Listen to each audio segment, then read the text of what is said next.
The Mayo Experience. That Mayo Experience. That Mayo Experience. That Mayo Experience. Experience. Welcome to the Pat Mayo Experience, presented by DraftKings. Wide receiver rankings for season-long fantasy football, half-point PPR. You want to see the list and don't give a shit what I talk about? Don't blame you. But you can just hit the description, get the link, find all of the rankings in there. I'm talking with Chris Meaney from FTN Network about the tiers of these wide receivers. And you can change my mind on a couple guys. I'm not set in stone. No, we'll probably change my mind on a couple guys. Maybe. Too. And this show is airing a week after we are recording it. So if Cooper Kupp is out for the season, he's don't probably even not say going it. he's probably not going to be number 2 anymore in the rankings. We don't know what's going on with Joe Burrow right now. Right. So that will we're presuming just off the top, and maybe this isn't the case when you're watching it because he could be out for the season, that we're going to say he's probably okay for week 1, week 2. All we saw is he got carted off the field in practice. We don't know anything. Precautionary. We just know it's a calf, and it's not the same knee that he blew out. So I guess that's a positive. But yeah, we'll just hope for the best. Do we know for sure it's a calf? If it's a calf, then I'm not too concerned. I think I'd we be know concerned for if it sure. was Achilles. Yes, that would be awful. Yeah, but that would be pretty dunzo. sure. Early reports again at the time of recording. Yeah, Pretty sure it's a calf. That's all we can do. Yeah. We're trying to get some off days here before football starts. Best way to do it, the rankings, the running back show is out already too, and you can find all of those rankings down in the description as well, so I recommend that you go check those out. Smash the likes up to the channel while you're here, and if you want to make your own projections and tinker around with market shares, target shares, doesn't matter what it is, and just do it for free for yourself, runthesims.com in the preseason. It's completely free to use. Save your results. Print out your own projections, your own rankings. I highly recommend it. It's a fun exercise to go do as well, just to see like if you're really high on one player or not. Like what do they actually have to do within their offense? It's really helped me out last year. Well, like, oh, I really like this guy. It's like I'll rank him number 7. Then I had to like get him to number what does he need to do to actually be number 7? It's like, well, he's not going to do that. No, it's good to have projections. You can't just blindly rank guys like, oh, I love this guy. I feel like he should be here. But you need to kind of, if you're serious about this sort of stuff, and I mean, you have all those tools right there for your viewers and listeners, which is fantastic. You need to see how many pass attempts, these quarterbacks are going to have roughly in target share, and projections. And sometimes it surprises you. What if I told you this guy would have 850 yards, 6.5 touchdowns, and 65 grabs? You'd say, I don't know, like maybe he's a wide receiver 45. You're like, no, he's actually 27. He's Gabe Davis. Yeah. And when I'm doing my rankings, I mean, we can try to project touchdowns into everything. Touchdowns are more random than people tend to think. Absolutely. Now, there are certain goal line backs who are obviously going to get more touchdowns. There are certain receivers. Look at Adam Thielen. They just when he was in Minnesota, they just used the dude in the red zone. He was in now, the does red that zone, mean yeah. that Justin Jefferson is going to get more touchdowns this year? Maybe, maybe not. Who knows? Hawkinson.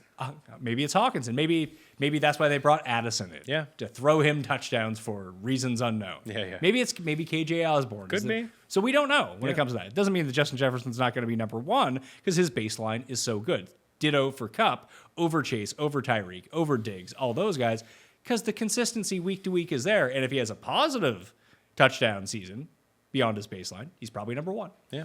So these are the things that I'm looking at. Like Amon-Ra St. Brown was tackled 7 times inside the 5-yard line. I know. Now, is that because he's smaller? Probably. Maybe a little bit to do with that. Yeah, Yeah. good point. But he is a guy that did seem to get stopped at the 1 or the 5 quite often. And when we talk about your tiers, and I'll bring mine into effect too, like he probably has the lowest touchdown upside of those guys because he's not that big body wide receiver that can go up and get contested catches. But I think he's a stud in the slot. Like, don't get me wrong.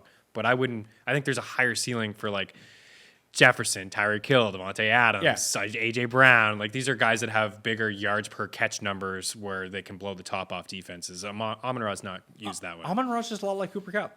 Yeah, he really is. Except they It's use a really Cooper good Kupp in the red comparison. zone. Yeah. All And the I think time. over time, right, especially heading into this season with no Jameson Williams for the 6 weeks. Yeah, but don't sleep on Marvin Jones what does Marvin Jones do? He scores Jump 4 ball touchdowns, and they come in bunches. So, yeah, maybe week 1 you want to play him on DraftKings. Actually, it'll be Kansas City game there, but he'll go off. That's maybe. actually great. Yeah, do it in the that would be the showdown.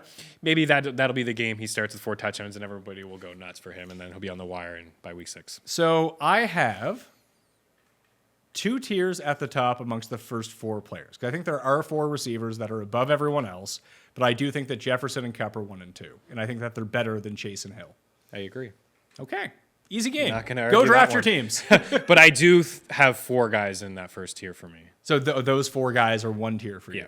So just to talk about, if you go to the NFC, high stakes fantasy football, again, I'm going to keep hammering down on this because there's so much content geared to best ball right now. Best ball ADPs are not season long ADPs. That's not going to happen. But I probably should throw out, how big of a stack would you ever look for in a season long league? Is that something that you would go to do? Because in best ball, we'll all draft Kirk Cousins with Justin Jefferson, with Addison, with Hawkinson, and just capitalize on all the upside. Yes. You're not doing that in season long. And I recommend that you don't. I don't like to have 2 wide receivers on the same team.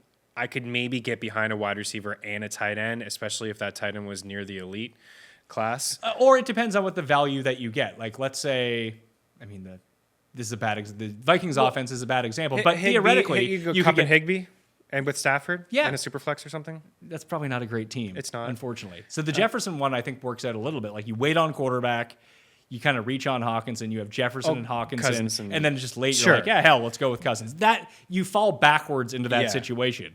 Just because you draft Jefferson, it's not like, well, I'm committed to my Minnesota stack now. Yeah, right. And in redraft, I don't want to have like I that's a great example. Hawkinson's a good one. I don't know if I would want. I can say actually with confidence, I don't want Jordan Addison if I have Justin Jefferson. I just don't want that. I don't feel like there'd be enough really. They would cut into each other, and JJ's always going to be a beast, but it's not for me.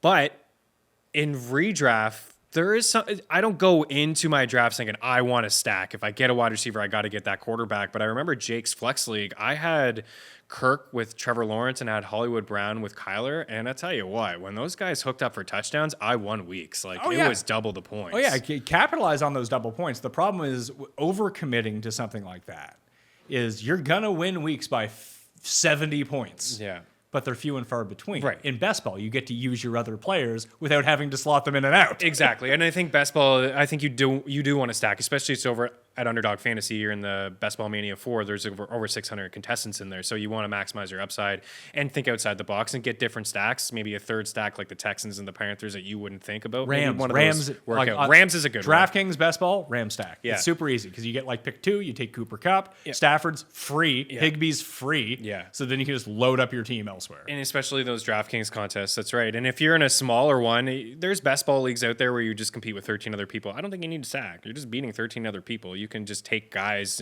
that'll have big spike weeks. Like we'll get into some of those Chiefs ones. For sure, but even in those smaller best ball leagues, I think that you should just overload on maximize offenses. your upside. Only because you're not making a decision on whether you play them or not. Their performance will dictate that. Absolutely. That is not the case when you're managing your team. Absolutely, 100%. Yeah, you got to put those guys in the starting. You got to put them in the starting lineup.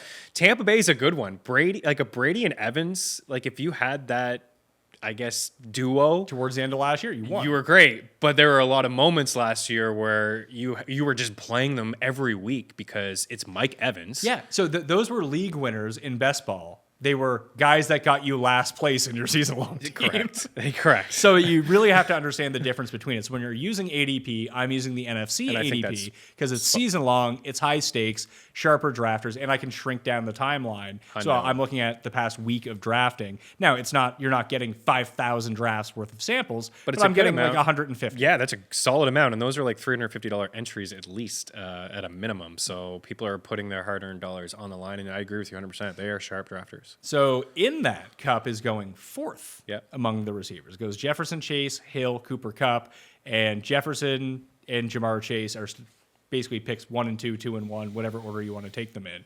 I'm not going to worry about the Burrow stuff right now, but obviously if Burrow is out, Chase isn't the number 2 receiver. No. But I think the Cup is anyway. And Cup, Yeah. you could, if you told me Cup was number 1, sure. I mean, he's first in fantasy points per game last year. He's 2 years removed from the best ever season that we've seen. Like, he is still legit. And when we talked about the running backs, as long as it's Sean McVay calling plays and Stafford is, even if it's not, That's the he thing. could still be a low-end wide receiver 1. Yeah, without there's Stafford. I mean, we're talking about Cup coming off an injury, Stafford coming off an injury. We have no idea whether Stafford's healthy or not. It seems like Cup is It fine. seems like they're both okay. They have no one. Yeah. Again, pass it to Will offense. Yeah. Yeah. Is Cooper Cup there? Let's throw to him. Right. He's always open. And when he went down, they were just completely lost. Higbee had 70 catches, but nobody else. And Al Robinson's gone like Tutu Atwell and Skoranek, and these guys are not going to get 6 targets a game. It's going to be Cooper Kupp. You said in the running back show, what'd you say? Like, you just know he's going to get 110 on 9 catches. Yeah, 9 catches, 110 yards. In some weeks, he'll score 2 touchdowns and be the best player in fantasy. Yeah. And when he's not the best player in fantasy, he's the 15th best player in fantasy. And as great as Justin Jefferson's been over the past couple of years, he still has come second to Kupp in fantasy points per game, even in a half-point setting. So there we go. So Kupp and Jefferson, flip a coin, whoever you like. I'm going with Jefferson at 1. I bet you I would go I Jefferson. would bet you I would get more clicks on my rankings if I put Kupp number 1. But I'm not going to do that. You're not out for the clicks. I'm not here for the clicks. I'm here to help the people. So right. Chase and Hill, 3 and 4, and then we get to this next tier, which I think is the important tier because one of these guys is going to ruin your season. One of these guys is going to win your season.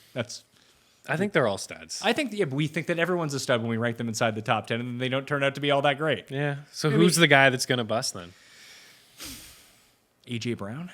Oh, don't do it to me. Just Devonta Smith could have a better season than They him. could. But And then all of a sudden, he's not a bust like he's going at pick number 11 right now. Yeah. But if wide receiver 7. But if all of a sudden Devonta Smith, who's going at pick number 12, right, at receiver, that's pick number 23 overall. So for a whole round after A.J. Brown. But if you told me Smith finishes number 7 and Brown finished at 13, that can happen. Yeah, they're both top 12 wide receivers for me. Smith is in tier 3 for me, and AJ is in tier 2. I think the guy could be. Sorry, Paul. Diggs. I was looking at it too. Or Diggs could be number 1. Yeah, he was wide receiver 4 last year on what was a quote unquote down year for him. Bad year for him, yeah. So I think, again, maybe Adams. Maybe Devontae Adams with Jimmy Garoppolo, bringing in Jacoby Myers. It's funny. I have Devontae Adams at number 5. I have him as the head of my third tier, wide receiver 5. And that is not where he is being drafted. People have real concerns about Devontae Adams. He's basically going at the same pick as Chris Olave, who I like. Yeah. But I don't quite understand. Actually, no, that's wrong. He's going in the same pick as Garrett Wilson. He's in the number 9. middle of the second, late second, 17. Pick 15 18. overall. Yeah. Why are we out on Devontae Adams? What did he do? We shouldn't be. No, we shouldn't be. What has he done? Derek Carr played awful football last year, and Devontae Adams still finished with 1,700 yards, roughly 14 touchdowns. And I know the game he had with Stidham was good too. And I know that the game he did have. Where is Stidham now? Broncos? I don't know. I think it's the Broncos. He may still be in the system. Actually, no, they brought in Brian Hoyer. It's just a full Patriot thing there in Las Vegas at the moment with Denver. Jimmy Garoppolo and Brian Hoyer. Denver. As the backup. He's in Denver. Okay. He's in Denver. I'm shocked he didn't get a starting job. Not Not that I think that he's any good, but just Yeah. if this was 10 years ago, Yes. the Seahawks would have signed him to $80 million. Yeah. Yeah. Even like When they did that with Charlie Fry. even like Carson Wentz is hanging out, and he should be. But 10 years ago, Carson Wentz would still have a job somewhere in the NFL. But Stidham playing 3 good games at the end of the year, that was insta starter and insta getting benched after the next 6 weeks. Well, one thing he did is he just gave Devontae Adams 17 targets. So Smart. Do it. How many targets is he going to get? Do you trust Jimmy G? All he does is win football games. He's done good things in San Fran, but the play calling was legit in San Fran. I like Devontae Adams. I think he's a good value here. You get him in the middle of second. You can start your draft. If you like wide receivers, you can start your draft with one of A.J. Diggs, CeeDee Lamb, and Devontae Adams as your second. You may have the choice of what you want to do, Garrett Wilson, Amon-Ra St. Brown, or Devontae Adams. I don't think you can make a bad choice. But he is going to be, could be, your wide receiver too, depending on how you feel about running backs. We talk about Derrick Henry late second. Is he there early third? Is Najee there early third? Ramondre? You could have a really nice start with Adams as your number 2 wide receiver. I guess the case against him is worse output on this offense. They don't throw as much, and he's getting to the point of his career where he's just too old. Can't take his targets. He's too old. That's not what's going to happen. No. But I do think that he's going to probably be amongst the leaders in targets. Yeah, he should be. I don't think Myers cuts in too much, and I think Hunter Renfrow is a guy that's going to be off the squad. I just feel you don't bring in Myers and be like, we're playing Myers and Renfrow. Yeah. So I feel like, and Renfro's a good player. Maybe a car connection there between the guys, but I'd say he is gone, and then it's really and just no Waller the 2 either. wide receivers. Yeah, no Waller. I don't expect Mayer to play a huge role in his rookie season. So I think it's going to be heavy Adams and heavy Jacoby Myers. So our projections only have him at 141 targets. I think that's way too low. Yeah, I think that's we have like 20 to last 30 year, too low. 170-ish, But yeah. it's only because that our projections actually have Vegas being okay. And they're not going to be. And they're not going to be good. They're going to be really bad. Secondary is very bad too. It's not even that they're bad. It's just that the AFC is really good. Yes. That they're just going to have to pass the entire time. So if you bump up, so right now we have them projected at 935 plays, which is very slow. So let's now give them 990 plays. Just bump that up a little bit. 5 per game doesn't seem outrageous. Probably gives Adams 25, 30 more targets. And we're going to put the rushing rate, we have them at 44%, but if they're losing all the time, they're probably not going to run as much. So let's put that at 40%. Just drop it down marginally. So you can kind of see, and this is why I say it's always fun to walk through these things to see what needs to happen to get your player there. And we have them projected team touchdowns at 37. Let's just make it 40 for the sake of argument. And rushing TD rate of 35%. That actually kind of checks out. So we'll save that, and we give Devontae Adams, we have him at 27% market share. Let's give him 30 because that actually kind of tracks for me, considering we're putting Myers at 15 and Renfro at 10 and Tucker at 8. Yeah. We can take away some numbers there. Yeah, we can do that. So we'll just drop them down, and now all of a sudden Devontae Adams is wide receiver number 4. Like that's marginally all that needs to happen to make him truly elite. And even his downside was wide receiver 7 at the time. Exactly, and they should be passing, like you said. I mean, this is a bad secondary. It's a loaded division. Denver's going to be better this year. The Broncos were dead last in points per game last season. They're going to be better. And then you have the Jaguars that have taken that leap forward. The Jets, the Dolphins, the Bills, Cleveland.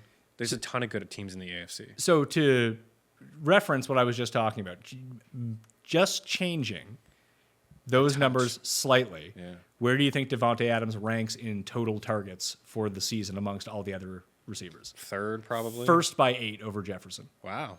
Just by doing that. Just by doing that. So the margins for him having an elite season are there. Now, could it go the other way and he's worse and he's lost a step? Yes. And then he wouldn't be as good. But I do think that he's still good. And I do think the Raiders are going to pass a ton because they're going to have to. Yeah. And it's going to be a lot like the Cooper Kupp situation where, hey, we have one guy who's good. Throw to him. Yeah, and I think that McDaniels likes Myers being in the system in New England. I think he will have a role in the slot as a decent separator as well, but I would be shocked if Devontae Adams wasn't top 5 in targets. Like, he's going to have more targets than Chase. He's going to have more targets than A.J. Brown, CeeDee Lamb most likely, Diggs. He should be right there. And you did it. You did the numbers. He was number 1. So yeah, I mean, he's not number 1 in fantasy points, but he's number 1 in number targets. 1 in volume and number 1 in targets, and he's still the best wide receiver in football, in my opinion. I think he's the best wideout in the game. He runs the smoothest routes. He's got the best hands. He's still a freak, man, and he proved it. And people had doubts about him leaving Aaron Rodgers, and he did great things when Rodgers was hurt with like Huntley and stuff. Like he's still. We talk about St. Brown not getting those red zone targets. Even when Adams was a nobody, he got red zone. He's just great in the red zone. I'm trying to think like who is the if you just had like a 1-year team. And then you threw them back, almost like fantasy, but for real life, because obviously fantasy and real life don't necessarily mesh the entire time. Like, will Garrett Wilson become the best receiver in football? Maybe. He could but be. I don't think that he is this year. No. But I think he's on his way to being a top 5 in the league. I think the easy answer is Jefferson. You could say Jamar Chase. But I think the answer might actually be people don't think that Cooper Kupp is actually good. And he's amazing. I do. I think he's phenomenal. It's really close. When I say Adams, I would say Kupp. Jefferson, Chase, Tyreek, they're all there. But AJ. AJ runs. No. AJ's. No. Oh man. AJ's good. It's not even a homer thing. I saw something on ESPN. I'd rather have Garrett Wilson than AJ Brown. I mean, I'm not gonna sit here and argue. It's not a hot take. I mean, I like Garrett Wilson too, but AJ Brown can do everything. I mean, he's explosive on the couch. He can run any single route that he wants, and he's contested catches. Not saying he's bad. I would not throw him in that bucket with those other guys. He's more in the CeeDee Lamb bucket. They're all studs. Yeah, these guys are all studs. So in terms of the rankings, Adams leads it off at number 5. Then I have Diggs, Lamb, Amon-Ra, AJ Brown, Jalen Waddle. Who is impacted more if Burrow's like hurt? Higgins or Chase? It's got to be Higgins, right?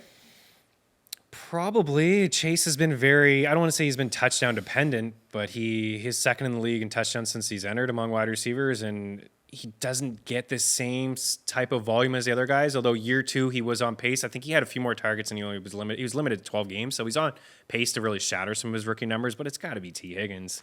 It chases a guy that you can just really, you can use him a lot inside the red zone. You can lean on him a little bit with some bubble screens, just quick slants. I would say Higgins probably. Man, Burrow's gonna be fine. Yeah, Burrow's going to be fine. So I have Higgins leading off the next tier. Tier 4 for me would be tier 3 for you, I would think. Yeah. So it's like Higgins, Keenan, Garrett Wilson, Ridley, Devonta Smith, Olave, Judy, Metcalf, and I have DeAndre Hopkins in there as well. Yeah. Who's still very good. What do you do with Marquise Brown? Marquise Brown is he's down there a little bit for me. I got him in tier 4. My tier 3 is Waddle, Smith, Olave, and Higgins. Just a bunch of 1Bs. Yeah, I mean these. I just wanted to talk about those 8 names and try to is Keenan Allen even a part of this tier? Yes. In a Maybe. PPR I league, think the fact in a that PPR league. You're hesitating. He's he's either at the bottom or a part of the next. the bottom or part of the next one. For me, he fits into with Cooper, Metcalf, Moore, Ridley, Hopkins. He's more in there. Is like I think I'd rather have DeAndre than have Keenan Allen. Hopkins. Yeah. Yeah. He's the clear cut number 1 in a team that wants to run the ball, but when they pass it, it's going to be straight to do the math with Hopkins only played 8 or 9 games. He was on pace for 181 targets. And he did my single favorite thing an aging superstar can do. Take steroids. It's a good career. You said that about Alshon Jeffrey, and he went and won a Super Bowl with the Eagles. I also said awesome. that. I also said that about the Antonio Gates resurgence. The year that he came, he got busted for steroids. Oh, he comes back after 4 games. Is awesome. He was, and Alshon was phenomenal too. Yeah, Hopkins. Yeah, you want. It's just like when I bet golfers. Like, why do I like betting Patrick Reed? Because he cheats. I want my guy cheating. I don't care about the integrity. I want to win my bets. I want to win the bets, and he's going to do whatever he can. He's gonna to win. And Paul talks about it all the time. You want those UFC fighters that fight for your dollar. I want the guys bending the rules to their advantage to fight for my dollar too, regardless of the sport. I dig it. Respect. So when we take a look at Hopkins right now, so Hopkins' baseline is projected wide receiver 31. And that is with Tennessee, 900 plays flat, a rushing rate of 52%, which kind of tracks, only 32 touchdowns. So let's say that they're better than we give them credit for, although this actually kind of tracks to me. So let's call it 950 plays, up from 900. Not crazy. Yeah. Play a little bit of a faster pace. Yeah. And, I mean, it's hard to knock them down past 52% rushing rate because you know they're going to run. They're just going to run so, anyways. So let's leave it at that, but let's say they score 36 touchdowns instead of 32. Yeah. Just make it easy on ourselves. 4 more. Just by doing that, without tweaking anything, Hopkins is now wide receiver number 27. And now if we do a little bit more intensive a deep dive, we only have him projected at a 23% market share with Traylon Burks at 17% and then Okongwu at 19%. But let's say both of our hunches are correct that he's basically Devontae Adams on this team with the way that they use him in terms of target share. So let's call him 29% target share. And it doesn't really affect players all that much. Like you drop Burks from 17 to 15, you drop Okongwu from 18 to 16, and you drop Nick Westbrook-Ikena to 4% from 5%. Now we can keep him at 5%. From 5.5 to 5, we've now rectified everything. We're back at 100% market share for all these receivers. And we'll even give him a little bit of a boost. Now he's just by doing that, he's up to wide receiver 16. Yeah. And I think that's more respectable. Actually. Yeah, and his catch rate up lower than 70%. That would be lower than his career average. And his touchdown market share of the receiving game, we only have at 27%. It's probably going to be higher than that. Yeah, it might be. And, I know what a lot of people are probably thinking right now, that he's lost a step and he's, not a great separator at this point of his career, but he never really was. Like, he's got great hands, and he's a guy that, again, contested catches in the end zone. Tannehill is not a bad quarterback. Last year he's okay. Last year was trash for him because he lost his alpha. He lost AJ. He got hurt with the foot injury, and he didn't run around as much. I mean, he had back-to-back years with 7 rushing touchdowns and roughly 300 rushing yards. He's fine. He's an okay quarterback, and he could certainly lean on the veteran in DeAndre Hopkins. I got him as wide receiver 22. I think he belongs in this tier with some of these other guys that we're talking about. So with the adjustments that I made, I boosted him from 26% touchdown rate to 35% touchdown rate, bumped down Burks by 2%. Everyone basically by 2%. Yeah. We had Derrick Henry at 10%, just bumped him down to 6 in the receiving game for scoring receiving touchdowns. Now he's wide receiver 14. So that's the path to him getting there. Yep. And what do I have, Matt? 4, 5, 6, 7, 8, 9, 10, 11, 12, 13, 14, 15, 16, 17, 18. 18. So splitting the difference between the projection and your ranking is where I have him. But there's other guys I could move up. Like Jake was telling me that he's big on Drake London. But like I find it hard to get Drake London that high up. Me too. I got him at 27. I'm the lowest at FTN on Drake London, Debo Samuel, probably Terry McLaurin. I'm down on. I know actually I kind of like McLaurin a lot. I don't understand Deontay Johnson, where he fits into all of this. People love Deontay Johnson. I don't fully get it. It's a volume thing, but I don't think it's the same. Yeah, it's bad volume. Two, he can't catch. He can. He's a good wide receiver, but he has struggled with drops. He didn't even score a touchdown last year. I'm sure he's going to score touchdowns this year. Of course, it's going to happen for him. It's like Miles Sanders, 0 to double digit, but he's going to score. I'm not interested. I'm not interested in really the offense, and I would rather take George Pickens. But these other guys, McLaurin's fine. I got him at 24. He finishes every year 17 to 20. Yeah, and maybe Howell's all right. Maybe Howell's all right. right. It can't be any worse than what's going on. So let me tell you if you think this is a realistic stat line for Deontay Johnson. 82 catches, 900 yards, 4 touchdowns. That sound right? That's fine. They would make him wide receiver 30. And that's where do I got him? I probably got him low 30s. I got him 32. Yeah, that's where he is. But other people have him higher than that, and he is going in the mid to late 20s. He is going right FFC now. probably has him in. Actually, they're more down. They have him at receiver 30, pick number 62. Good, and they're super sharps. Yeah, Drake me London, receiver 21, pick number 43. That is one pick behind Calvin Ridley and Jerry Jeudy, ahead of Hopkins, ahead of DJ Moore, ahead of Watson, ahead of Terry McLaurin, Christian Kirk, Mike Williams, Ayuk. Like some of those guys, yes, maybe Ayuk and Kirk, but I got him at 27. I think he's a terrific wide receiver, but what did we talk about with Atlanta? These guys are going to have one of the highest rush rates in all of football. They're going to lean on the back that they just drafted high, and even Algier will probably get some carries.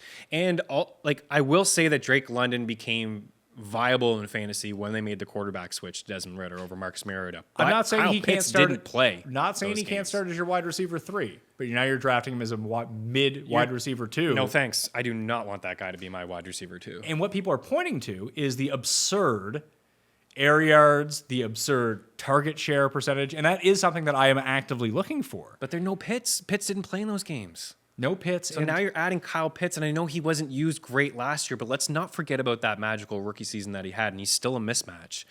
Do you know who's going to frustrate people to no end on this team? Because I've seen it happen in Miami. Mac Hollins? I've seen it happen in Vegas. That Mac Hollins for 3 games is just going to be like, he had 3 better games than London had all year somehow. He's actually not a bad wide receiver. I know this from the Philly days. He never touched the field that often in Philly, but he had some decent moments last year for the Raiders. He's not a bad wideout. There's also like a weird Cordero thing that they're still going to use him. I have no idea how they're going to use him. I don't know either. Like I would say in the past, it was like the red zone would come to mind. But when you have a guy like Bijan Robinson and Kyle Pitts and Drake London, there's no need to really have Cordell Patterson there. But yeah, maybe he'll be used. I didn't fully believe in him. That's why another reason I liked Algier last year. I'm like, Patterson is not a running back. Like, but Patterson was good for a few games. He was good in touches and spurts. He gets his touches because they want to run the ball. But that's the big thing. Like people will point to, a 32% market share of the targets in this offense. Yeah, the one that doesn't pass. Yeah, exactly.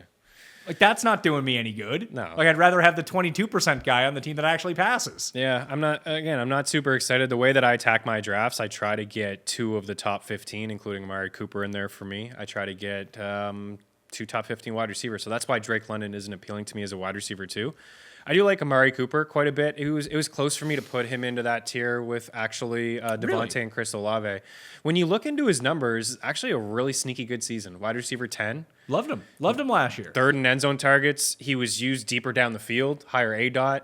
His better game surprisingly came with Jacoby Brissett and not Deshaun Watson. We expect maybe Watson, Watson? The big question going into this season for Cleveland is: can Deshaun Watson complete a 10-yard pass? If he can, then we're in business. Then we're in business because he looked absolutely atrocious. And our guy, Shaughnessy, has an interesting theory. Maybe he will be atrocious the rest of the way. We'll see what happens. But he was used differently than he was in Dallas. Yards per route run almost, a 35, 40% increase there. And he's just a good wideout, man. He's Great underrated blocker wideout. too. Yeah. So, and a team that wants to run the ball a lot, primarily with Nick Chubb, that he's going to be on the field every single time. They do pick up Elijah Moore, which I Yeah. think is helpful. Yeah, Donovan Peoples-Jones is absolutely. okay. Yeah. These guys aren't taking his job. No.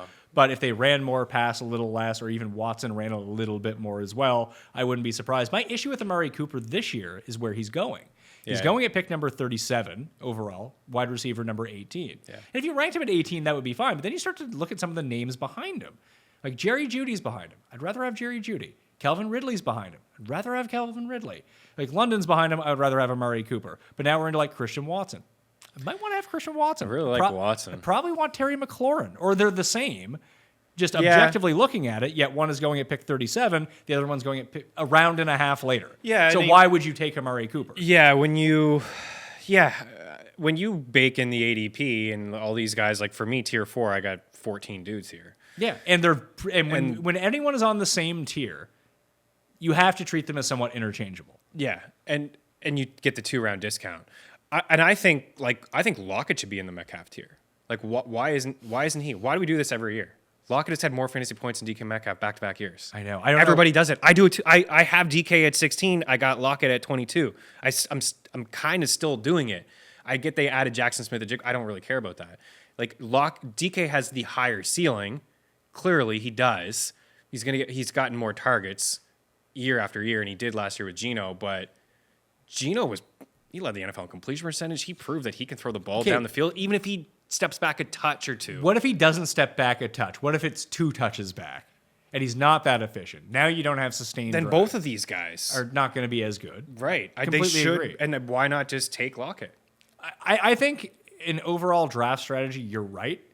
But I do think that the reason to bring in Jackson Smith and Jigba is not necessarily to replace Tyler Lockett, but to last year, replace some of those. Like DK's he's such an incredible athlete that you can't bring in anyone to do what he does. Yeah. He's on an island. You can replace what Lockett does. Lockett's a very sneaky route runner, very sneaky in the red zone as well. Yes. Just gets himself open. Yes, he does. But now we're bringing in kind of the younger, better version. Not to say that Lockett won't outscore him, but Yeah. I think he can eat away from Lockett more than he eats away from DK. That would be my case. Yeah. Could be completely wrong. Yeah, and make really good points. I think JSN is completely off my radar for this year. I think JSN, by the way, JSN sounds like one of those channels that you didn't know that you have. That you're flipping through. What the fuck is JSN? we're next to VSN. Yeah, like they're showing like I don't know Hogan's Heroes one day, then they're showing Live Golf the next.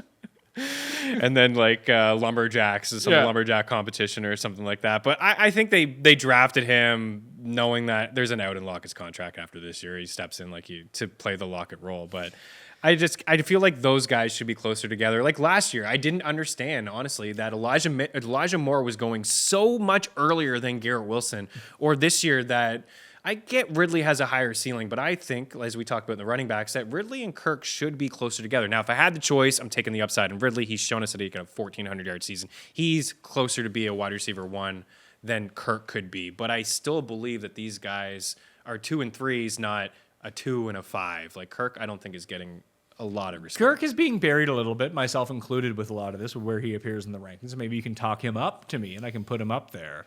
In the Hollywood Brown case, I think is very interesting because I think it's very reminiscent of the DJ Moore case, who I'm not drafting DJ Moore. I think that's a terrible idea. Just like when everyone lined up to draft fucking Darnell Mooney last year, who now sucks and no one wants. And we should have we should talk about Mooney with Jake. I feel like Jake likes himself some Mooney. Now he does fit into his more acceptable, what he should be. He's a wide receiver 2, not a 1. Now he's a 2. Chase Claypool's a 3. Like, they're in the right slots. Claypool might not even play. Right. He's both of those guys should not be on your radar, Claypool and Mooney. Mooney was wide receiver 66 as the number 1 guy last year. When I was pounding my fists on the table about, like, do not draft this loser. Yeah. He's going to suck in this offense. You were spot on. Yeah, but what was he going last year? Like, pick number 18, 15, 20? 18 at wide receiver? You could count on, with 3 fingers, how many times he had more than 5 catches or 5 targets. He wasn't used at all. Everyone loved him last year. Now he's wide receiver 60. He's still too early. It might be, but why? Why is DJ Moore going at wide receiver number 23? Where is the upside in the because all of a sudden that Justin Fields is good? He's not. No.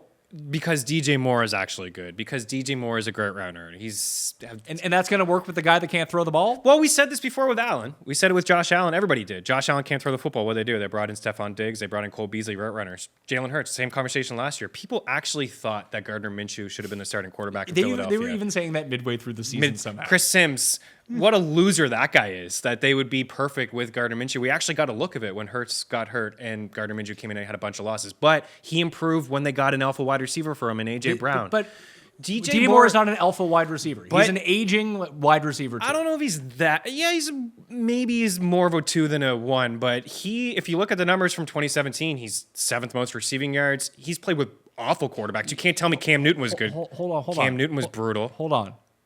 What year was that? 2017? From 2019. Or 2019. It might be 19. That's 4 years ago. And what? He's top 7 in receiving yards since the last 4 years. He's had good seasons in terms of yards. He hasn't had the touchdowns with those other guys. But think about the quarterbacks he's played with, man. Yeah, he played with Baker. He played with Darnold. And Teddy Teddy Bridgewater and Kyle Allen, all losers. Yeah.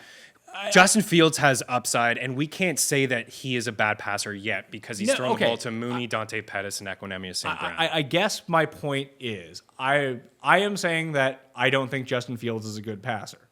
Because I need to have an opinion on these things going into the year to make my picks. Yeah. And that's why I don't like DJ Moore. I think he just caps any upside that DJ Moore has. When I look at some of these guys behind him, I don't know if just Jordan Love is good or not. So I'd rather have Watson. I have Watson higher. I was going to say, Christian Watson just could. Yeah. If Jordan Love sucks, Christian Watson's going to suck.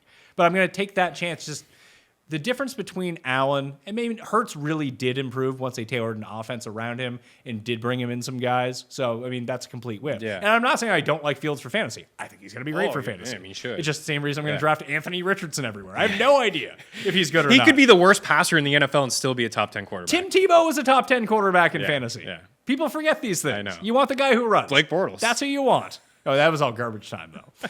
But still running around a bit. We saw the glimpse with Allen, his willingness to. He was inaccurate, but improved in the accuracy going into year 2. Like his accuracy got progressively better, but he just threw lasers. Not to say the field has a bad arm. He doesn't. He has a great arm. He has a great arm. But when you saw Josh Allen throw, you're like, holy shit, that guy looks like Brett Favre. Yeah. Like throwing 45-yard lasers down the field. And complete, like, Josh Allen was winning games as like a loser rookie. He was. And I remember there was like Calvin Benjamin on the squad and stuff. Like, I get it. I don't want to be too hard on him in year 1 and 2, but there were still moments with Diggs when they brought him in, him sailing balls over him. He improved as a passer. Maybe he's an outlier, but Hurts kind of followed in those steps as well. I just think it's too early. And the way that Fields can scramble and move around and the route running that Moore has, and one season he was first in yards after catch, like he's a great route runner. And if they can find a way to get him the ball in space, and I'm sure there will be some boom or bust games where we're talking about some wide receivers in this tier that come with a better floor. I would agree with you there, but there could also be some big time moments from him where I could just picture Fields scrambling around, Moore is lost, it's a deep ball, it's a big play to the house. Like that, there's going to be a high upside. That's there. the old, oh my God, I'm getting so, I mentioned we've been doing the show since 2014. The guy that I used to drink, Doug Baldwin. Oh, there you that go. is the Doug Baldwin playbook for fantasy points. Russell Wilson scrambling around, and for some reason, Doug Baldwin's behind the defense. Because the secondary loses that player, and it's like a spy, right? You have to worry about the guy in Justin Fields that has 1,100 coming off a season with 1,100 rushing yards. So my pushback would be against that, to kind of use your own positives against you here. Sure. One, as we talked about with some of the running backs with running quarterbacks, they don't love throwing the ball when they're out in space. They love running. They love running. And when you're someone who can break off 80-yard touchdown runs, fewer pass attempts, that's not going to be great. Number 2 is DJ Moore's advantage as a wide receiver is his elite route running. Yeah. When you start scrambling, you take that advantage away. Now you just kind of need to be open when the defense breaks down. But his advantage, and even with some of the loser quarterbacks that he played with, West Coast offense, 3-step drop. I know DJ Moore is going to be right there, and I'm going to hit him in stride. That is not Justin Fields. And that's, I totally agree with you. And that's where I actually question him as a passer. I think that he could be accurate throwing the ball deep down the field, but it would be his timing, his progressions, his reads. And I still think it's way too early to tell. I do believe in the upside of him as an accurate passer. There is upside there. am not saying that's the case. But the thing that really worries me, and one thing that has been very predictive over the years of whether someone's going to be a good quarterback or bad quarterback, and this is something that both Hurts and Allen did that Fields didn't, Fields just gets fucking sacked all the time. Yeah, he doesn't. That's a real problem. Yeah, it is a real problem. And I remember as a rookie, it was really bad. It was really bad last year too. It was the worst in the league. This Yeah. is sack rate per dropback, and it's not just an offensive line thing. Certain guys get sacked. Yeah, certain guys hang on to it too long too. And again, another downtick, I guess, for Fields is he doesn't have that creative play calling that Hurts did have with Steichen, and Steichen Look was at the with coaching. Herbert, Look at and in Brian maybe this is Daboll. different. Yeah, Maybe new coach. They comes do in. have a run first offense they got 3 backs on their squad. With Eberflus, they want to run the football. You mentioned Christian Watson. I think he's a pretty good target, man. I think he is. Now the quarterback play there could be spotty too, and when you look into his numbers in the second half. When you really look into from a fantasy standpoint, he was wide receiver 7 from week 10 to 18. He was 4th in fantasy points per game among wide receivers, but he had like a big chunk in like a 4-game span of like 5 touchdowns with Rodgers. But he runs some really good routes. He kind of reminds me of Mike Evans. He's like a big body. He's got a little bit of sneaky speed to him. He's not even sneaky. Dude's fucking fast. Yeah, really fast. But you don't. When I looked at him, I watched like some of his film before he was with the Packers. It's like. It doesn't seem like he's he's running guy, against like he's got huge strides. Well, he's also playing against like North Dakota State and shit like Yeah, that. It's that's like fair. I mean, I have no idea who he played, but it's not like he's not playing in the SEC. No. He's playing against like potentially walk-on dude from somewhere in Montana. Yeah. So you just don't know. And I mean, it was the same thing with Carson Wentz and Josh Allen when they're playing this lesser quality competition. How do you know ever what they're doing is real? Yeah. With And- Trey Lance. Trey Lance is another one. Trey Lance didn't have an interception in one full season. You'd think he'd be the best quarterback of all time. But Kaepernick was very didn't much the throw the same way football. too. Like you just see Yeah. like this guy's awesome against jabroni competition. And Kaepernick ended up being great. Yeah. And now he might be like the most overrated player in history because he's been out of the league, 7 years? People are like, should bring back Kaepernick. Like that was the thing year 2 Yeah. into it. Almost a decade later, Yeah. like let's pump the brakes a little bit. We don't know. I can't remember people's names. I know. I don't know. Love, I think he's going to struggle as a quarterback, but I think he's going to be one of those quarterbacks that kind of leans on his guy. I think he's going to be a heavy, here's my guy, Watson. But do we know that Watson's his guy? Well, it is a small sample size. He came into that game in Philadelphia, and he had that 67-yard slant to Watson, which he took to the house. Watson, from even when Rodgers was there, was averaging more targets per game than Alan Lazard, and was playing 80% of the Romeo snaps. Dubs. And that's a guy that I don't believe in talent-wise. I think Jaden Reed is a better talent. I think he's a better talent and a better pick than Dubs. Okay. He's going to have a nice role in the slot. That's very interesting. I'd be more willing to bet on the Green Bay receivers with the unknown of Jordan Love based on the Chicago receivers with what I know about Justin Fields right now. Yeah. I mean, So that would make Watson over DJ Moore for me. Yeah. You just draft Fields. Yeah, draft Fields. That's Take great. Fields. That's a great He's idea. the And 90% of the And I like offense. Khalil Herbert. Draft him. Yeah, there you They're go. going to run. And they're going to run the football. And he's going to open up running lanes. Yeah.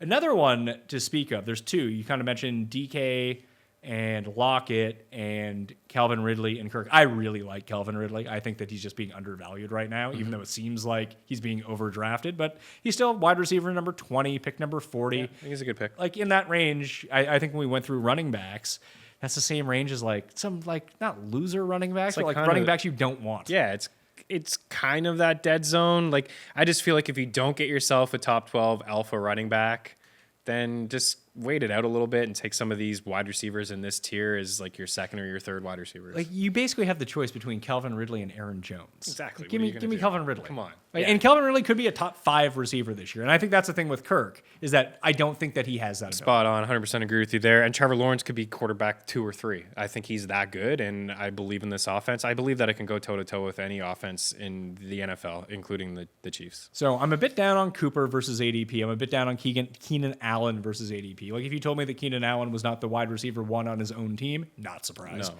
But hey, maybe it's the magic year Mike Williams stays healthy. And then he's just better than Keenan Allen. Could be. Maybe Quentin Johnson's just good. Very possible. So- That's actually a really strong possibility that. Remember Joshua Palmer? JP. I mean, not that he had great games, but there was times where he was the one on the team, right? Mike Williams wasn't 100%. Keenan Allen's 100%. They're both out. But When was the last time Keenan Allen was 100%? Oh, man, rookie season? I don't know. Yeah, he's going at pick He's number. a stud. He's going at He's pick still- number 37. He's Yeah. going ahead of Judy and Ridley. That's too high. And Debo is at 35. Just don't draft him. Yeah, quick thing for Debo, it's pretty simple. I mean, you look at his 4 years, 10 fantasy points per game, rookie, 10 sophomore, 18 year 3, last year 10. Was the outlier? When they used him as a running back. Now they got CMC on the team. There's no reason to give that guy carries inside the 10 and 5. And Debo doesn't want to start CMC. getting too many carries because if they call him a running back and not a wide receiver, it's going to cost him $100 million. He's a great real-life player. He's fantastic. And he'll be a good fantasy player for 4 weeks. Yes. Like Ayuk has a very high likelihood of outscoring him. Yeah, absolutely. I think it's 50-50. And there was a really nice connection with Purdy and Kittle, too. Kittle was a guy that frustrated a lot of owners at the start of the season. Then that quarterback change happened, and he wasn't blocking as much. He had 7 touchdowns in the last 4 games with Brock Purdy. He was used a lot, especially in the red zone. I mean, if you can't get McCaffrey, you might just want, and that's kind of the reason that the Niners offense continues to be good. You don't know where it's going. Yeah, Elijah Mitchell's going to have games. Like, it's a lot of great players. It's a good offense. It's well balanced. Yeah, well balanced, great offensive line. They can run more than most teams anyway and be effective with it. Yeah. So that just decreases the amount. Like if you had to put an average per game on Deebo Samuel's carries, and I set the over/under average of 3.5. I would lean the under. I would lean the under too. Yeah, there's no reason to give him 4 carries. And when he went on that historic run, he was scoring a rushing touchdown a week. And it's not like he was getting goal line carries. No. He was just punching them in from 40 yards out. That was a special season. It really was. And of course, it's an outlier season. He's a really good football player. You nailed it. It just, again, you spent that capital in CMC. He's a really good football player too. So that was one. Like the Ridley, Kirk, DK, Lockett. I do think that that's one, the Deebo Samuel and Ayuk dichotomy. I think that they're very close. In fact, I have them ranked back to back in like the mid-20s. And I may even go lower than Samuel. The Chargers is another thing. There's no real reason to draft Keenan Allen way ahead of Mike Williams. No. They basically produce the same stuff. Yep. Deontay Johnson and Pickens are actually going quite close to each other. So I do think that makes some sense. You said you like Pickens a little bit more. But we have some other guys like the Tampa guys? Well, kind of. We'll get to the Tampa guys in a second because I have some bad takes for the Bucks and why you should draft Mike Evans. But that's a totally different story. All right. Olave. We're all just in on Olave. Michael Thomas is back again. I know. And when Thomas played last year, he just caught touchdowns. It was awesome. And you don't have to spend a high pick on Michael Thomas this year, which I like. In the past, like when he came off that great season with Drew Brees, I spent a 3rd overall pick on Michael Thomas. I could never recover. He didn't play. Slant boy. Last year, it wasn't a 1st-round pick, but it was still a 4th. It was like 4th or 5th. Now it's pick 103. And if it doesn't work out, it doesn't work out. At 103, that's not going to hurt you. He's probably going to be your 4th or 5th, depending on how much you really like wide receivers. That's not going to hurt you. I think he's motivated. A lot of people say he doesn't want to play football. He's not motivated. I see those. I understand those comments. This year does feel a little bit different. He has talked up Carr. Carr has said he's a violent route runner. They're on the field. They're catching passes this year. In the past, it's been, well, when is he going to get on the field and run routes? Well, think about how good Carr was with Hunter Renfrow, with this type of player. And even Waller. I mean, Waller's more explosive than Michael Thomas, but like the part of the field where he's going to occupy, like that's Carr's wheelhouse, man. Oh, yeah. Man, Carr got MVP votes when he had Amari Cooper and Michael Crabtree as two. And then Tim called him the MVP, and then he broke his leg. And then he broke that his week. leg. Thanks, Tim. I may have had a future on Carr. No, I'm kidding. But Michael Thomas is being drafted behind Jackson's. Gabe Davis is being drafted behind Jackson Smith and Jigba. Talk about like Darnell Mooney syndrome with Gabe Davis. Now no one wants him. It's like the stock market, man. And I don't understand why he ticked off so many people, because he was getting drafted as roughly, a wide receiver? He was going like, by the time drafts came 20? around. It's funny because 22? I made a bunch of bets with people like Brendan Cooks would be better than Gabe Davis. And it turned out that they were both bad. Yeah. And Cooks got benched for no reason because he just stopped showing up because they didn't trade him. That's right. That's the only reason he lost. That's right. Yeah, he would have beat him. But I still think Gabe Davis finished as wide receiver 27 in a half-point setting. So he was still a wide receiver 3 for a lot of the year. Yeah, he was still okay. I just think people's expectations were so high. Now, if he does the same thing that he did last year, catches 7 touchdowns, he wasn't a big volume guy. He caught 3 passes a game, basically. He had some drops. But if he does the same thing that he did last year, he's going to return value in the 40s. Yeah, He's a good pick this year. I think he is. I think I need him a little bit later because, like I said, I think I'd rather draft Michael Thomas. I would rather 25 picks later. I would have Thomas too. Thomas is worth your time. So, I mean, the JSN thing is kind It's of easy pass. it has to be a pass. He's going in the same spot as Dotson and Pickens. He's going ahead of Tyler Lockett in certain drafts. I've seen it time and time again. I know best ball is different, but I've seen it. You can say Lockett's going ahead of him in higher stakes, but not by much. Not by And much. like Hollywood Brown's in that range. Like Volume, maybe pure volume. pure volume. He's the only decent receiver on the only team. good guy on Like, the squad. People just They love Rondell Moore. Why? when is the Rondell Moore could have 8,000 targets this year? Then he'll have like He'll 9 have- catches for -3 yards somehow. He's had multiple games with like 8 grabs for 30 yards. How does that even happen? Like, I'm not interested at all in Rondell Moore. He's going way too early. He's beside Elijah Moore, and I'd much rather have Elijah Moore than Rondell Moore. But a lot. If we do see Kyler back, I mean, Even let's just pretend Kyler doesn't exist. pure volume. Worst team in football. 12 targets a game? Pass. Yeah. With a stretch receiver with a ton of speed, Yeah. who gets hurt all the time, granted. Yeah. But you're paying pick 73 for him. Yeah, It's a he's- late 6th, early 7th. I have him in a tier with Kirk and Evans, Ayuk, Mike Williams, Deontay Johnson, Michael Pittman. He's in that tier for me. Are we ready to do this? I think we are. Why I think is we may Mike be. Evans being drafted in the 80s? Is he cooked? And I just didn't like. I know he wasn't great last year, He's not cooked. but if he's not cooked, that's fucking outrageous. It is. And I feel like him and Godwin are always. I have a lot of shares of both because you can get both out. Godwin goes a little bit earlier because there's a safety Yeah, valve there. potentially. Godwin is going at pick for reference at pick number 58. Mike Evans is going at pick 78. It's in the 7th round consistently. He's going in the same spot as Kadarius Toney. That is fucking hilarious. Mike Evans, actually. who listen, the offense is going to be worse inherently. he's boomer bust.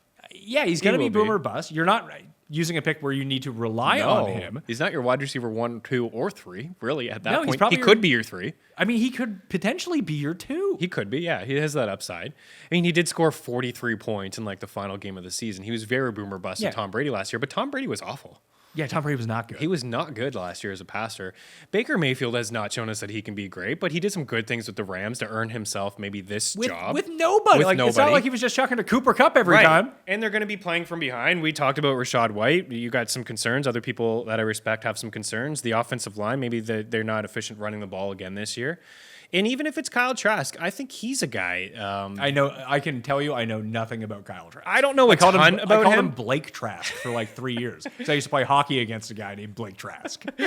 We're gonna see Trask start some games this year. I think if you're Tampa, you have to see Trask start some games this year. I mean, or Baker's good. Or Baker's good, and know, that's he great was- for Mike Evans. Maybe it's a little bit of Jameis. Maybe he just targets. Maybe he just targets Mike Evans. That's what I would prefer Godwin. I think Godwin is still going to be roughly top 12 in targets. The, like he was the last market year. prefers Godwin too. So you're Yeah. not. But the value really is with Mike Evans as potentially, man, if you could leave your draft, just say, if you could leave your draft with him as your wide receiver 4, would you not feel pretty good about your squad? I would. And I think it comes down to the opportunity cost of where you take Mike Evans versus around it. Like, would I rather have Hollywood Brown? I think I would.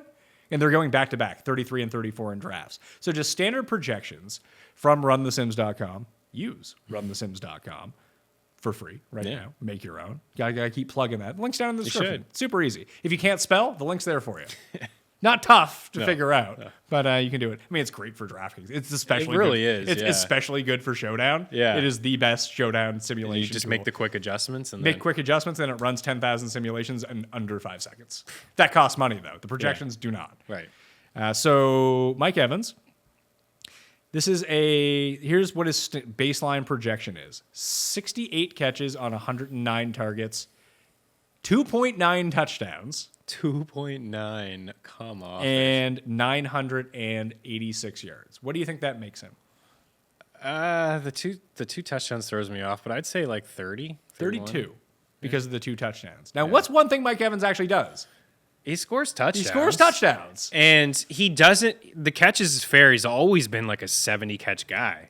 And he just gets 1,000 yards. He's just got a high ADOT. That's the concern, I think. Like, can the quarterbacks hit him in stride? But you just need to hit him a couple times. So yeah, You're gonna take and- 4 shots. Or when you get in the red zone and You throw it up, your guy Rashad White doesn't I would cut it from the 9-yard line. Hey, we got to play. Throw it to Mike Evans up there. What does the play call say? Yeah, I would go to Mike Evans every single time. You remember, I think it was 2 years ago, he had a game with like 2 catches and 2 yards. We did 2 touchdowns. Yeah. It's like both from the one. So right now, like the projection, the reason that his touchdowns are so low is because the baseline projection, and this is all based off like Vegas totals, everything put in, what the market is saying.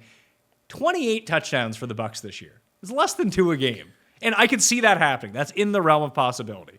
But they Still seems low. They play with the Panthers. They play, I mean, the Saints defense is good. They play with the Falcons. Whose defense isn't good. Like, they have a pretty soft schedule. And it's a pretty shitty NFC conference. Yeah. It's top heavy. Their crossover game, I believe, is with the Bills, which really sucks. So they're the only be a team in rough the go. division that plays the Bills. I think that's how it works. Maybe Mike Evans will get 14 targets in that game. That's the thing. If you're constantly going to be losing, so their rush rate is at 44%, I think it's going to be lower than that. So let's adjust that to a 38 rushing percentage that they throw 62% of the time. Let's say instead of scoring 28 touchdowns, they score 35. Let's call it 34 and say that as a team. Evans is going to be a wide receiver 14. He's going to be a high end too. So just do those things. We'll hit save. Mike Evans is now wide receiver 21. Godwin is wide receiver 12. Just on those slight adjustments, you think they're slightly better than their shitty projection is. Yeah. Just slightly better. Yeah. Then all of a sudden, they're both great picks. Yeah, I think it goes hand in hand with Thomas and Evans, although Evans has the resume. I would rather have Evans resume. than Thomas. I would too. But I think both of these guys, like again, after the 6th, 7th round, the upside in itself is warranted of the pick, because even if they don't work out for you, it is not the same as them being your wide receiver 2 or 3 or 1 in the past. But yeah, Michael Thomas has only played 10 of the Saints' last 50 games, so there's reasons to be concerned. There's real. Would you rather have Godwin or DK Shaheed as well? What's that? Godwin or DK? I'd rather have DK. Okay, Godwin or Jerry Jeudy? I would rather have Godwin, but that's really But that's his range. Yeah, so they're he's right like, there. it's Godwin, DeAndre Hopkins, Metcalf, like that range is where Godwin's going to I come got in. Godwin 22 and Judy 23. Yeah, and the other one I did want to talk about with Jerry Jeudy, like Cortland Sutton sucks now. Maybe he does.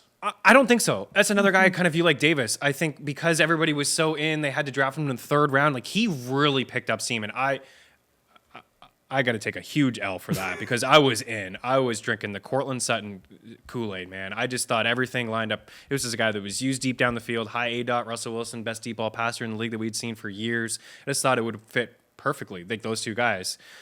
But now, like, he jumped up to wide receiver 12 in some drafts. 3rd round. Now we're getting that nobody wants him at all. Nobody cares. But Sean Payton is going to.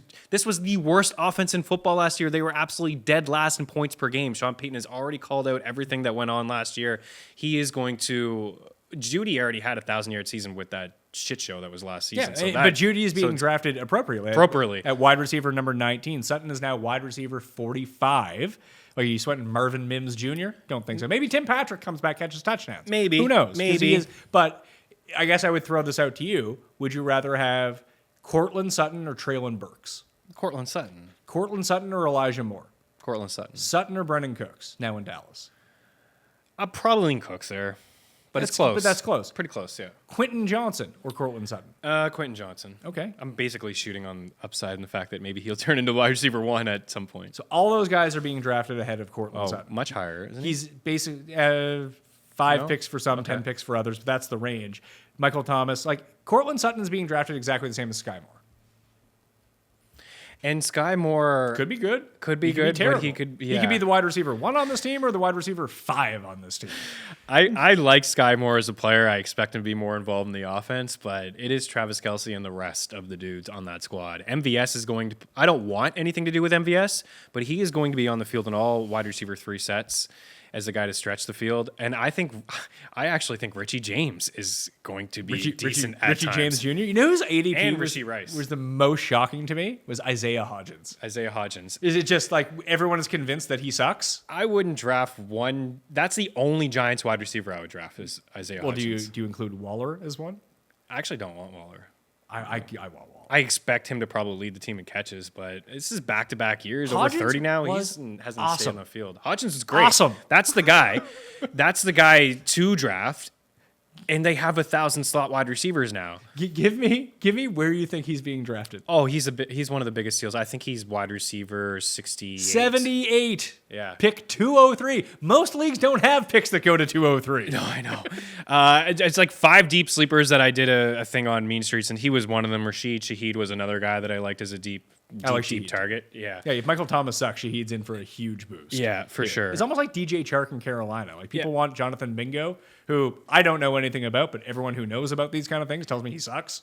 I think that he'll be on the field more than Chark. That's why I would rather him than Chark. Sure. That's when I pick the two. So Isaiah Hodgins, 78. Jalen Hyatt's going ahead of him on his own team. And maybe that's like you draft the rookie, you bring him in. Maybe that's great. At least I know that there's an established connection between Hodgins and Daniel Jones. Yeah. That's his look. And listen, Slayton's going to have a game. Man, think about all the Shepard's wide going to receivers have the that they same. have. Jamison Crowder's going to have a game. Like they're all going to have a Wendell game. Robinson, Cole Beasley, they signed. But all of these, I forgot they had Cole Beasley. They have literally like 7 slot wide receivers. Yeah, so then you just take Hodgins. I take Hodgins. And what I will say about Hyatt, I think he's going to be pretty boom or bust, but why he may actually have a role is because he's not a slot wide receiver. Yeah, same as Slayton. If Slayton ended up being the best They'll wide rotate. receiver on the team, that would make sense to me. Those 2 guys will rotate and they'll be the high A-dot options inside that offense. But Paris Campbell, Wendell Robinson, Beasley, Sterling Shepard, all these guys, they're all the same. Hodgins, I like the call about you. Yeah, I just think as a last round I got pick, him around 50. Yeah, I think I have him at 47. Yeah.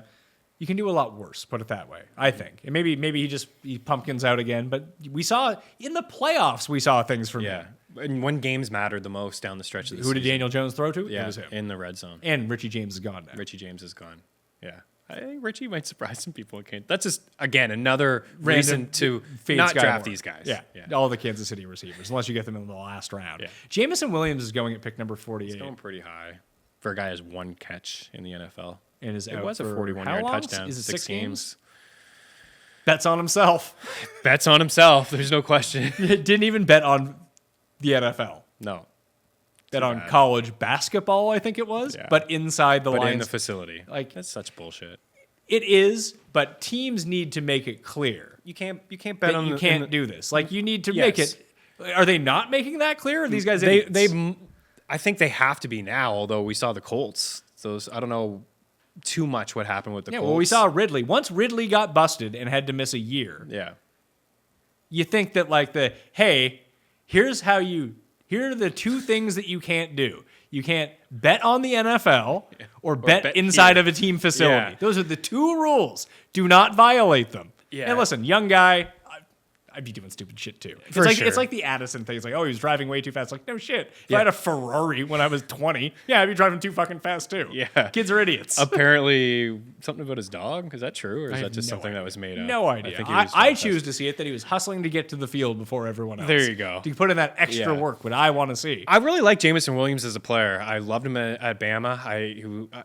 Garrett Wilson and Jamison, those were the 2 my favorites ahead of Drake. But he's going to be a lot like Deshaun Jackson, where he's. Oh, that's good though. It is good.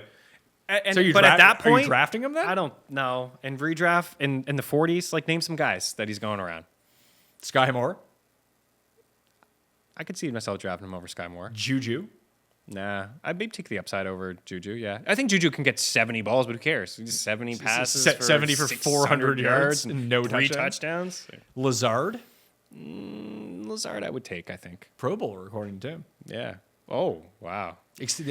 He was down talking the Dolphins receivers and said that the Jets had very exciting receivers like Garrett Wilson, fair. Yes. Alan Lazard and Randall Cobb. Randall Cobb shouldn't even be brought up. Randall Cobb, the definition of exciting wide receiver in 2023. I could see Lazard having 45 catches and like 10 touchdowns this year. Absolutely. Or But- he could be absolutely fucking But terrible. he could be trash. If I was going to draft, I think Lazard makes the most logical sense behind Garrett Wilson. Mm-hmm. Or you could just draft Corey Davis for free. Yeah. What's that all about? I don't know, 94th. He could have some moments, man. He had some moments last year. 2 years ago, he had some moments with brutal quarterback play. He's still a big body wide receiver that you can throw it up to. Garrett Wilson's going to eat. I completely agree. Yeah, he's going to have a really good season. But like Tyler Boyd is down there. I would rather Jamison Williams than Boyd. Rondell Moore is in that. Rather range. Jameson. Adam Thielen. No, probably. no, don't do it. I don't want anybody really on Carolina. I take the young buck and Mingo who's going later than them. Yeah. But that's really it. Romeo Doubs. No. So that's his range. And then there's 3 other players who are in here, which I have no grasp on. One of them is going to be awesome. The second one's probably going to be good. And the third one's probably going to be pretty useless. Zay Flowers is pick number 49. Rashad Bateman is pick number 50. And Odell is pick number 54. Am I insane to think that Odell is just the play here? I think that Zay's the play, but no, they're all together. They're lumped up. I No don't one know knows what to do with them either. You're not wrong. What I will say about the Ravens is that they ran 11 personnel fewer than anybody in the league last year. They brought in Monken. This offense is going to be different. It's not going to be completely run heavy. I don't believe that it will be, but how many pass attempts is really going to... Mark Andrews is the one. He's the mismatch. It's going to be a tough defense to defend. I think about if you're defending it, where are you going to help? You're going to see a lot of one-on-one, I think, with Zay Flowers. I think attention's going to be on Andrews. Attention's going to be on Odell, especially early as a great route runner. Or people say, hey, Odell is probably washed. Let's not cover That's what I think is going to happen, where I don't know if defenses think that, but I think that's how it's going to play out. I think I would, for me personally, I would rather have Zay Flowers, the younger wide receiver that's going to see one-on-one coverage. Bateman hasn't showed us that he can be healthy and stay on the field, and Odell hasn't played football in a long time. And he was great with the Rams in the Super Bowl and the playoffs, but before that, he was the Super Bowl brutal. MVP before he blew his knee had out. him as an MVP vet. Anyways, I think that Flowers is the guy. And you know what? And I know you're big on ADP, and I am as well. And They're all the watching same. trends. They're all the same. In 3 weeks, it won't be. Flowers is going to ball out in camp, and he's Okay. going to rise up draft boards. Pick number 112 right now. And our projections have him at wide receiver number 38, which would be the best on the Ravens. But I don't think that 38 is realistic. I think it's like 20 or 70. Yes. He's a split the difference kind of guy. And I'm not crazy about drafting any of these guys, but I really like Lamar this season. If you really like Lamar, then one of these guys has to be good. It can't just be. It can't just be Andrews. It can't I just know. be Andrews. I think. So I think it could that be a combination, and then they all just kind of. it do could their be. thing. It could be week to week, and Yeah. 9 targets 1 week, 2 targets the next week, 11 3 weeks from now. It could most definitely be that way. But if this offense is really going to excel and Lamar is going to be very good, an alpha established between Bateman was awesome for 2 weeks last year. He's been awesome every time he's touched the field. What I will say is that if Odell can stay healthy, he's probably the guy that plays the most. He's agree. probably on the field a lot. He's the where one being drafted last, too. I know. And Flowers and Bateman kind of rotate through each other. So, yeah, I mean, OBJ is the last one. It's okay. I don't personally have a lot of shares at the moment. But if he falls down to where you're picking him as your wide receiver 6 on your squad, Pick there 50. could be some nice Pick moments. 125, wide receiver 54. Yeah, and that's what that would be, wide receiver 5 or 6. And one of the decent things to look at, too, in the NFC, especially when you use their ADP, is the high and low. So The min and the max. The min and the max. What is it for OBJ? 94 is the highest he's gone. Bateman's highest is 90, and Flowers' highest is 89. They're all just, Literally, no one knows what to do. nobody with these knows. guys. And you But have to make a decision. But at the draft. usually, when a situation like this arises, gambling on one of them is a smart move, whether you're right or wrong. Yeah. If you really do think that one of them is going to be good, they're can not hit- free, but they're close to free. They're in the range where, it's not going to hurt you too much. And if you like to be in multiple leagues, maybe you just pick and choose. I did OBJ here. I did Flowers there. And maybe this one I'll roll the dice on Bateman. The fantasy community thinks that Bateman is like a breakout candidate. I just don't really see it because he's a break his leg. now he hasn't been healthy, and now you're bringing. Why is he a breakout candidate when you draft Zay Flowers and you're bringing Odell Beckham Jr.? Like, I just don't. That doesn't really correlate to me. Yeah, I don't quite get it. So the back end of this 20 range into the early 30s, would you draft Keenan Allen or Mike Evans? I kind of like Mike Evans more.